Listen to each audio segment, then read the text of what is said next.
क्योंकि इस वीडियो के बाद ये चैप्टर ख़त्म हो जाएगा, फिर हम नेक्स्ट चैप्टर स्टार्ट करेंगे। वो मैं आपको नेक्स्ट वीडियो में ही बताऊंगी कि कौन सा चैप्टर स्टार्ट करेंगे। अभी हम बचे हुए 3 सेक्शंस जो कि सेक्शन 20, 21 एंड 22 उसको फिनिश करते हैं।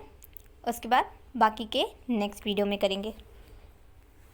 Section 20 service of documents. Section 20 बात करता है कि किस तरीके से कौन से मोड्स में हम डॉक्यूमेंट्स को सर्व कर सकते हैं। यानी कि अगर हमें कंपनी, उसके ऑफिसर्स, उसके मेंबर्स या फिर आरओसी को कोई भी डॉक्यूमेंट प्रोवाइड करना है तो वो कैसे किया जा सकता है।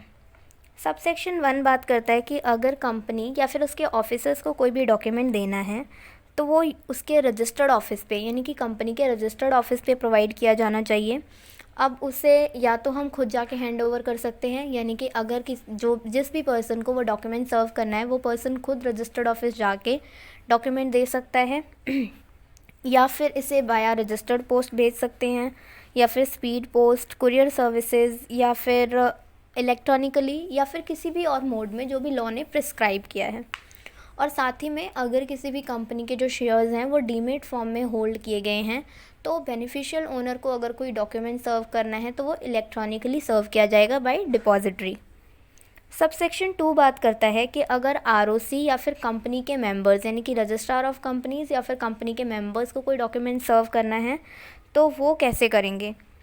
तो this subsection says save as provided in this act, यानी कि अगर इस एक्ट में कुछ कहा हुआ है, यानी कि जो भी हम प्रोविजंस पढ़ के आए हैं कि इस तरीके से ये डॉक्यूमेंट सर्व करना है, या तो उसके अकॉर्डिंग करेंगे जहाँ पे जो भी प्रोविज़न लिखी हुई है।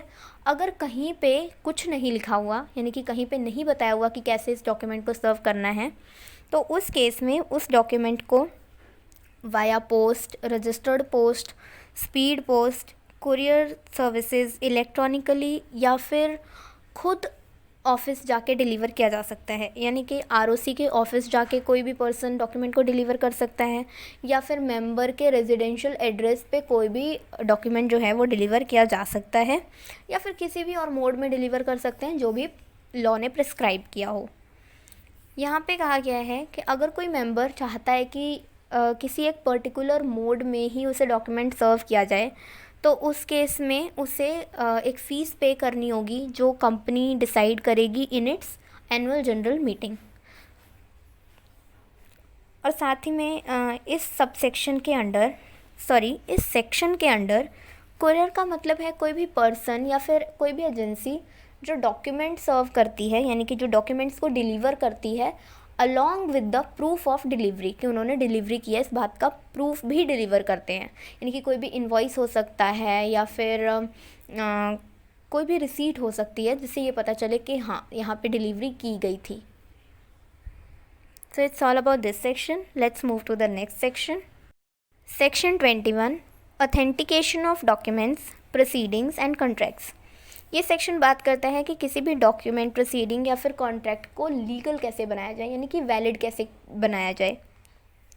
तो ये सेक्शन कहता है कि save as otherwise provided in this act, यानी कि सेम ये एक प्रोटेक्शन क्लॉज है कि अगर एक्ट में कुछ कहा गया है तो वैसा होगा, अगर कहीं पे कुछ भी नहीं कहा गया तो उस केस में कोई भी डॉक्यूमेंट या फिर प्रोसीडिंग जिससे ऑथेंटिकेशन की ज़रूरत है, यानी कि जिसे साइन करने की या फिर वैलिड करने की ज़रूरत है। कुछ डॉक्यूमेंट्स अपने आप में वैलिड होते हैं, लेकिन कुछ डॉक्यूमेंट्स ऐसे होते हैं जिन पे कोई भी साइन करके या फिर कोई स्टैंप लगा के या फिर ऑफिशियल सील से उन्हें वैलिड बनाया जाता है। अगर सिग्नेचर नहीं होंगे या फिर सील की स्टैंप नहीं लगी हुई होगी तो वो डॉक्यूमेंट इनवैलिड हो जाएगा।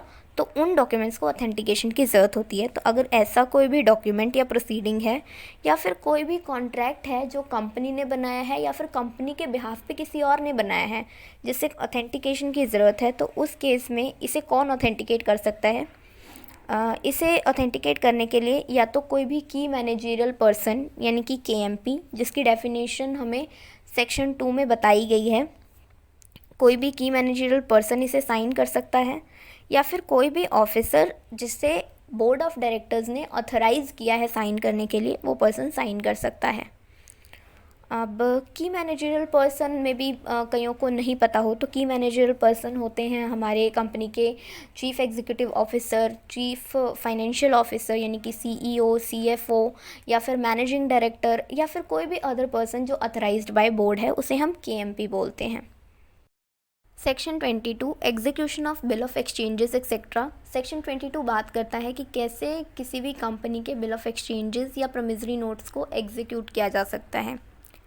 सबसेक्शन 1 कहता है कि कोई भी पर्सन जो कि ऑथराइज्ड बाय कंपनी है, जैसे कंपनी ने अथॉरिटी दी हुई है, अगर वो कंपनी के नेम पे कोई भी bill of exchange, promissory note या फिर हुंडी को बनाता है, एक्सेप्ट करता है, ड्रॉ करता है या एंडोर्स करता है, तो ऐसा माना जाएगा कि जैसे कंपनी ने खुद उस बिल ऑफ एक्सचेंज या प्रॉमिसरी नोट या फिर हुंडी को बनाया है, एक्सेप्ट किया है, ड्रॉ किया है या फिर एंडोर्स किया है। अब यह जो अथॉरिटी है वो एक्सप्रेसली भी दी जा सकती है और इम्प्लाइडली भी दी जा सकती है। सबसेक्शन 2 कहता है कि अगर कंपनी किसी पर्सन को ऑथराइज़ करना चाहती है तो वो कैसे कर सकती है। कंपनी को अपनी ऑफिशियल सील में उस पर्सन का नेम लिखना होगा अगर वो उसे ऑथराइज़ करना चाहती है, फॉर एनी मैटर या फिर फॉर सम स्पेसिफाइड मैटर। अब या तो जनरली वो हर काम के लिए एक पर्सन को ऑथराइज़ कर देगी कि वो कंपनी के बिहाफ पे हर काम कर सकता है, या फिर कुछ स्पेसिफिक मैटर्स के लिए एक पर्सन को ऑथराइज़ कर सकती है कि वो सिर्फ कुछ काम को कर सकता है, हर काम नहीं कर सकता ऑन बिहाफ ऑफ कंपनी।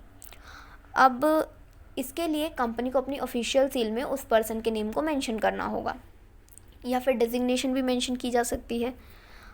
अब आपको पता है कि ऑफिशियल सील मैंडेटरी नहीं होती, तो ऐसी भी कंपनी हो सकती है जिसके पास ऑफिशियल सील ना हो, तो वो किसी पर्सन को कैसे ऑथराइज़ करेगी।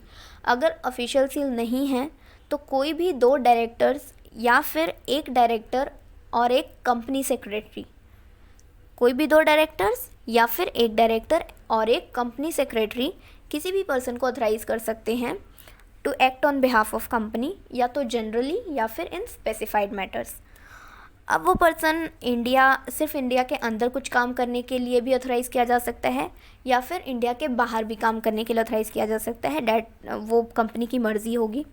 और ऐसा पर्सन अगर कंपनी के बिहाफ पे कोई भी डीड साइन करता है, कोई भी बिल्स एग्जीक्यूट करता है, तो उसके लिए कंपनी लायबल होगी, यानी कि कंपनी बाउंड हो जाएगी उस एक्ट को परफॉर्म करने के लिए जो भी उस पर्सन ने ऑथराइज़ किए हैं, एग्जीक्यूट किए हैं। So it's all of about this chapter. इस चैप्टर में अब कोई भी सेक्शन या कोई भी पॉइंट नहीं रह गया है, हमने सारे पॉइंट्स कवर कर लिए हैं। So this chapter is over now. अब आप मुझे कमेंट सेक्शन में बताओ कि क्या आपको इस चैप्टर की एक समरी वीडियो यानी कि एक क्विक रिवीजन वीडियो चाहिए या नहीं चाहिए। अगर मुझे अच्छा रिस्पांस आता है कमेंट सेक्शन में तो मैं एक समरी वीडियो लेके आऊँगी जहाँ पे हम with in half an hour सारे चैप्टर को समराइज़ कर लेंगे। अब ये कमेंट सेक्शन पे डिपेंड करता है कि मैं ये वीडियो लाऊंगी या नहीं लाऊंगी। Please like the videos. Subscribe the channel.